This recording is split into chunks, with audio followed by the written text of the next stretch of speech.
What can be worse is that because of the overabundance of different shows coming out, we can miss great projects. So, Timelyfilm has prepared a selection of great TV series you might have missed. Let's start with old school. Remember the silver age of TV series when in the early 10th, cool projects started popping up.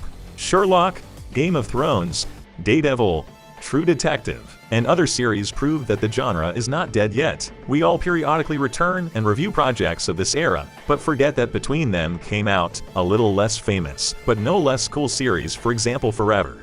The concept of the series is formulaic to the point of impossibility. At the center of the plot put a brilliant man introvert who avoids contact with other people, behaves eccentrically, but time after time reveals not disclosed. And yes, something reminiscent of Sherlock, Dr. House, Lie to Me, and a dozen other projects. Therefore, in order to somehow stand out, the main character was made not a doctor and not even a detective, but a pathologist, but the essence has not changed. Henry Morgan is still the same mystery to people who faces strange crimes and diseases, spectacularly revealing all the secrets. The project is really formulaic. But why it is in this video? Because of the acting of Ewan Gruffydd, the work of the writers and directors made the series truly unique. The mysteries look fresh, and the overall story behind the scenes is incredibly interesting. And the concept of a man who can't be killed is played cool, logical, and with the right degree of drama. The only disadvantage of the series is that it has only one season. ABC released the project at the most unfavorable airtime, resulting in low ratings, and the series was not renewed for a second season. You think that's the end of the story, but not so. Fans of the cancelled Forever demanded from the studio a continuation, and as a result in 2018 was born Harrow, roughly speaking a full continuation of Forever, only without fiction. Apparently, copyright did not allow the producers to completely transfer the plot, but all that they could in the new series they left. Dr. Daniel Harrow is once again a brilliant pathologist who investigates the most intricate deaths and crimes every day. He is mortal this time, but some mystery is also present and was stretched for 3 seasons. In general, the story around this series in itself is worthy of screen adaptation.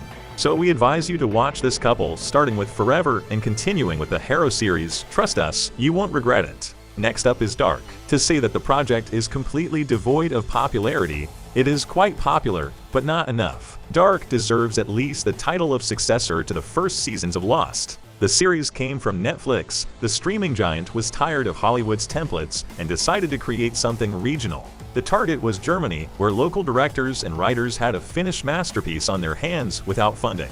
Netflix stuck notice, and the first season was filmed. It ended up featuring a mostly German cast. It was filmed in the neighborhoods of Berlin with excellent 4K camera quality. The visual component of the series alone can cause unprecedented pleasure from watching, and the plot is not worth mentioning. At the center are 4 families of a tiny provincial town. The story begins with the suicide of the father of the Conwald family. His son Jonas does not understand why this happened and what this has to do with the mysterious disappearance of a baby from another family, the Nielsen's. As it turns out, it has everything to do with it. Everything is connected. That's the slogan of the show, and it's not an exaggeration, but rather a reduction. Because no series of modern times cannot boast such a number of characters and storylines. On the screen, more than 20 characters, each of which has its own story, which is intertwined with the rest and affects everything. Because the narrative goes in 3 main and 2 additional time periods. The years 2019, 1986, and 1953 are at the center of the story. We see old and young versions of familiar characters, and the events of the past have a powerful influence on the future, and the events of the future influence the events of the past. We're also sent back to 2052 and even 1921. Several actors can play the same character in parallel depending on their age. All of them reveal their secrets, and often the effect of secrets is felt only in the future or vice versa in the past. Also, the series touched on time travel, but this is just the tip of the iceberg. It's not just about time travel, but about answers to fundamental questions. For example, is it possible to change the future? Or what happens if you sleep with your relatives in the past?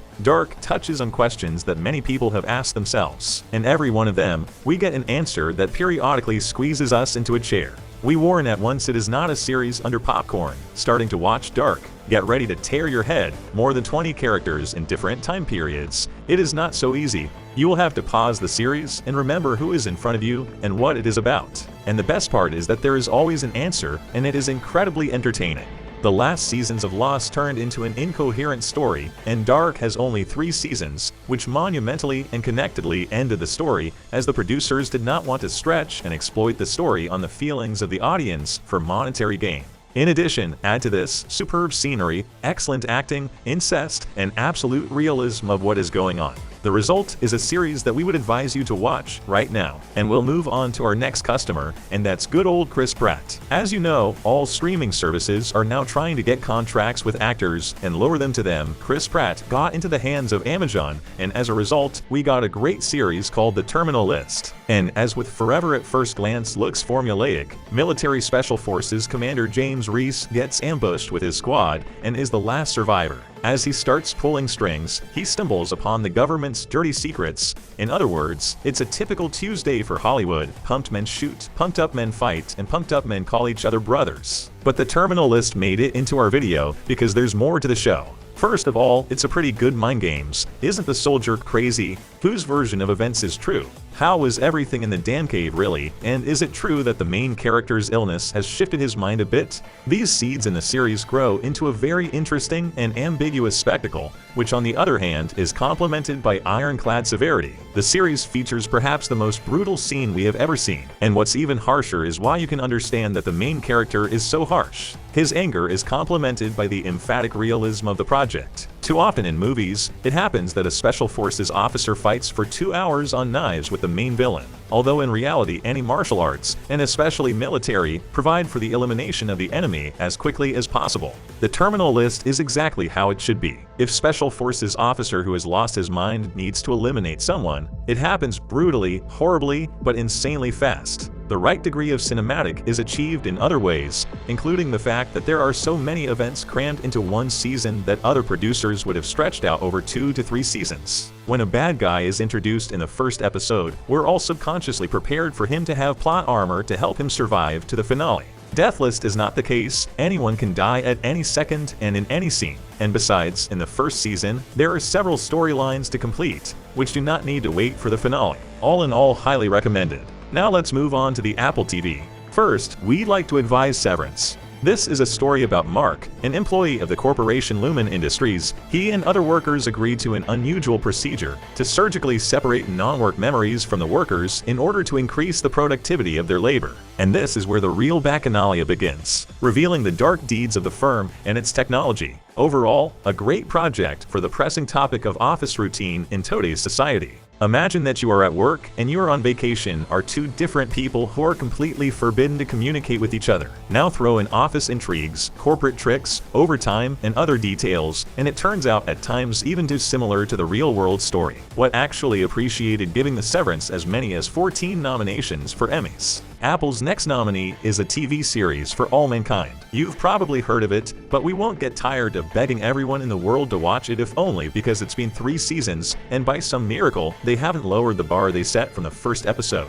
1969, Alexei Leonov becomes the first man to set foot on the moon. The space race between the USSR and the USA continues, completely changing the picture of the world. Full-fledged battles for the moon and Mars follow private companies that appear like Elon Musk, and representatives of the 2 countries weave webs of intrigue, fighting for the crown. We watch it all on behalf of Edward Baldwin and Danielle Poole of about 10 characters who over the course of 3 seasons grow old, change positions, and raise a new generation. By the way, it is always presented beforehand in the last season, perfectly playing the succession of generations. This is required because on average the seasons are separated by about a dozen years each time, and the young hotheads of the first season turn into old men by the 3rd season. For All Mankind is one of the few TV series that fully justifies its budget. Scenes on the moon and Mars look as realistic as in full-length movies. The graphics are not stingy in any of the seasons, and together with an interesting plot, it will brighten up your evenings. And in case you need something completely new, pay attention to The Silo. The story of this project begins in a bunker where about 10,000 people live in a closed ecosystem. There is a sheriff, a mayor, and judges, and the main punishment is banishment to the surface outside the bunker,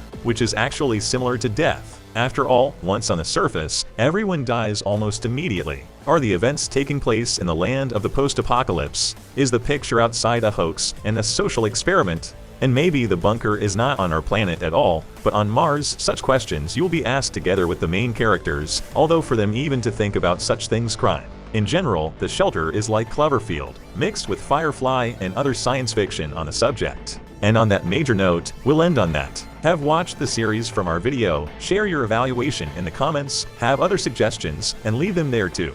See you again, friends.